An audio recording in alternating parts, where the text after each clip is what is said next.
This is the last installment in this series called Salvation, or Getting Back to God. Was Jesus' death really necessary to make that possible? Now, at the beginning of the series, I made it very clear that everything, my illustrations, my explanations, no matter how good or bad they are useless and powerless if God hasn't instituted this plan. And I've shown in the last few series that there's just so many supernatural things that man can't reproduce that show that Jesus is indeed this Messiah and his death was necessary and foretold. And God showed many types which show parallels to prepare his people for that. Now I want to share an illustration right now what maybe makes it more understandable. Why was it necessary that Jesus died? Why couldn't God just sweep our guilt under the table or under the rug and just forget it? Why was a substitute sacrifice, as God told Abraham, gave to Abraham, why was it necessary? This is a true story. It took place many, many years ago in the area we call the Caucasus. This is the land bridge between Europe and Asia.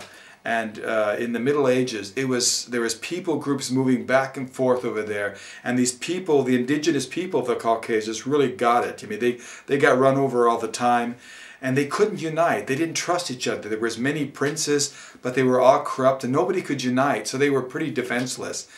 But there was one period in their history where this wasn't the case. There was a prince named Samuel, and this guy was very, he had a very good reputation among the people, and they could stand behind him. They could say, Samuel is just, he's not corrupt, he doesn't make any exceptions, and they got behind him. And this is one of the periods in their history where they could unite and actually fight off these people and defend their land.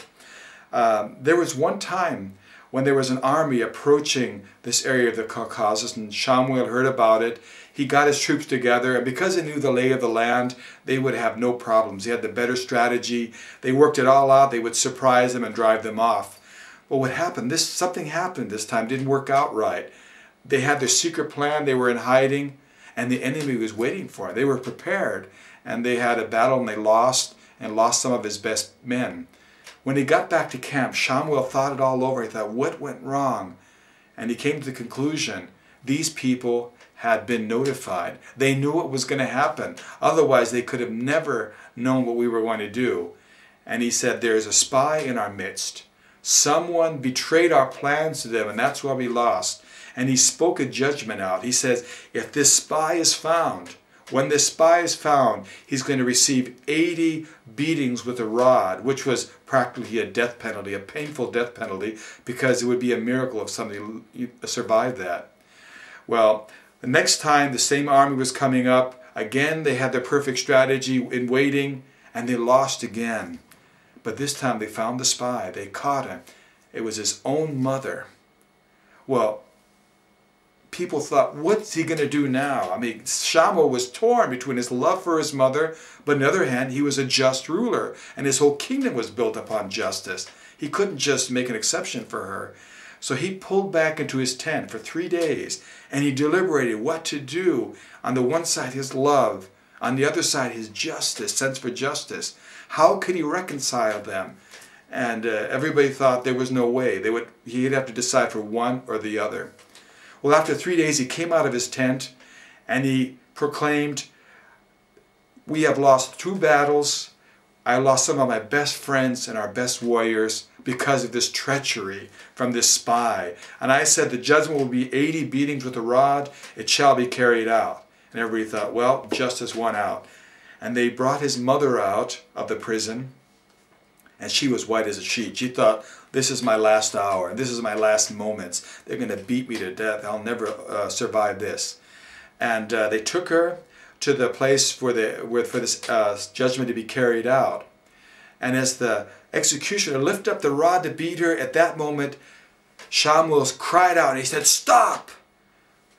This is my own flesh and blood. We share flesh and blood. And because of this, I have the right to take her place and pay the penalty for her.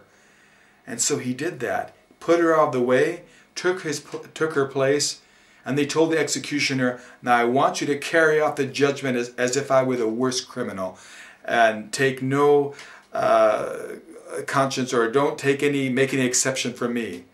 And that executioner did, and he beat him. But amazingly, Shamuel lived, survived this.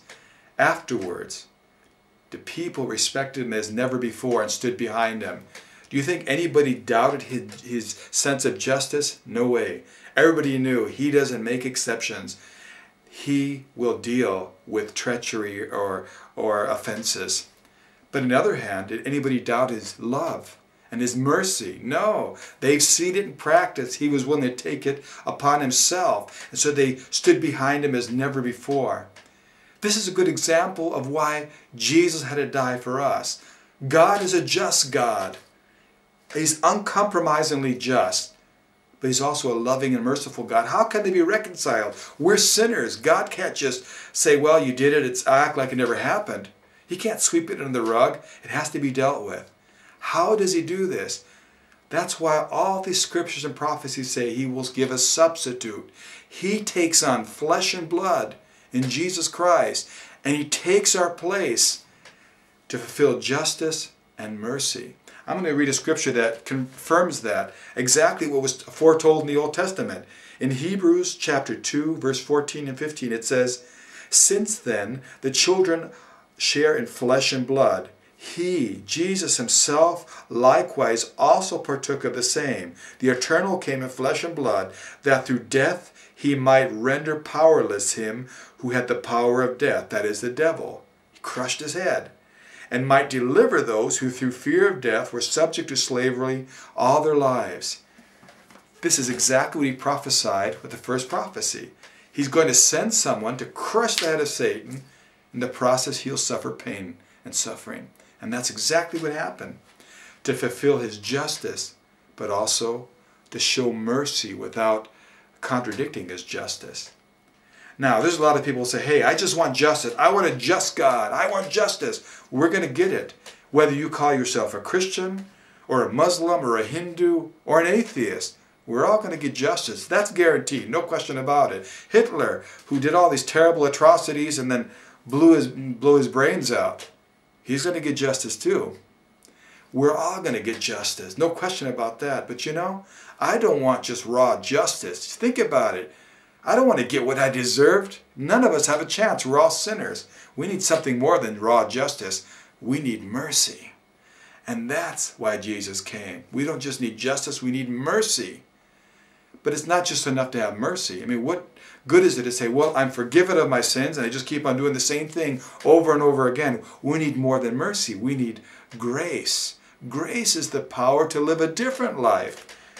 So, in Jesus Christ, we see the righteousness of God. We see justice meted out. We also see mercy. And we also receive grace to live differently. One can sum it up in this way. One can say, justice is getting what you deserve. Mercy is not getting what you deserve and what you earned.